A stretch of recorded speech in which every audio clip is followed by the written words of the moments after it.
ব্রিটেনে অভিবাসীদের জন্য দিন দিন কঠোর হচ্ছে সরকারি নিয়মনীতি। কাগজপত্রহীন অভিবাসীদের পাশাপাশি বৈধদের ক্ষেত্রেও কঠোর হচ্ছে সরকার।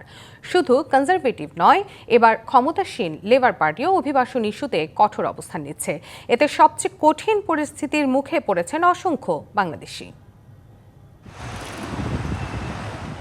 অভিবাসন প্রত্যাশীদের কাছে যুক্তরাজ্য এক আশার আলো। তবে স্টারমার প্রশাসনের নিত্য নতুন আইনের কারণে সেই আশায় যেন গুড়ে বালি। ব্রিটিশ সরকার অভিবাসন সংকট মোকাবেলায় একের পর এক নতুন আইন প্রণয়ন করছে।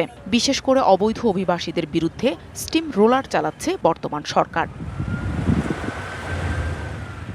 সাধারণত লেবার পার্টিকে অভিবাসন বান্ধব দল হিসেবে বিবেচনা করা হলেও এখন দেখা যাচ্ছে তার উল্টো চিত্র।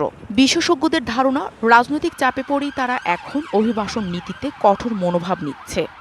লেবার পার্টি যদিও প্রচলিতভাবে অনেকটা এইরকম একটা কনসেপ্ট সব জায়গাতে আছে যে ইমিগ্রেন্ট বান্ধব, আসলে বাস্তবতা সবসময় ছিল কিছুটা ভিন্ন। লিলি হালাল বিউটি সোপ, বিএসটিআই কর্তৃক সনদপ্রাপ্ত দেশের প্রথম হালাল বিউটি সোপ, দীপ্তিময় উজ্জ্বল ত্বকের জন্য। আপনি যখন প্র্যাকটিক্যালি এক্সিকিউট করতে যাবেন তখন আপনার অনেকগুলা চ্যালেঞ্জ আপনার সামনে আসে, economical challenge, legal challenge and political challenge.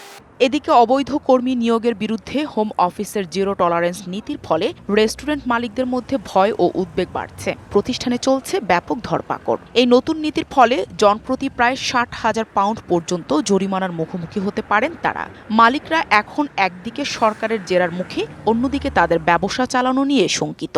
সরকার যে ইমিগ্রেন্ট বিরোধী অথবা ইমিগ্রেন্টের স্বার্থ বিরোধী অথবা তাদের মতে ন্যায়ভিত্তিক যে কাজটা তারা করতেছে, এটা ইমিগ্রেন্টদের উপর বিশাল একটা প্রভাব ফেলতেছে।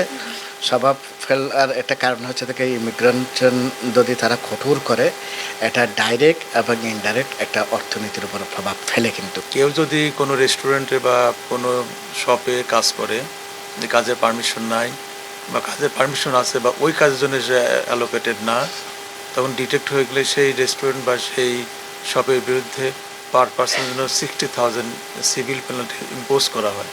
সরকারি পরিসংখ্যান অনুযায়ী গত বছর প্রায় ৪,০০০ রেস্টুরেন্ট ও অন্যান্য ব্যবসা প্রতিষ্ঠানে অভিযান চালিয়ে ১২০০-র বেশি অবৈধ কর্মীকে শনাক্ত করেছে British home office. DBC news desk.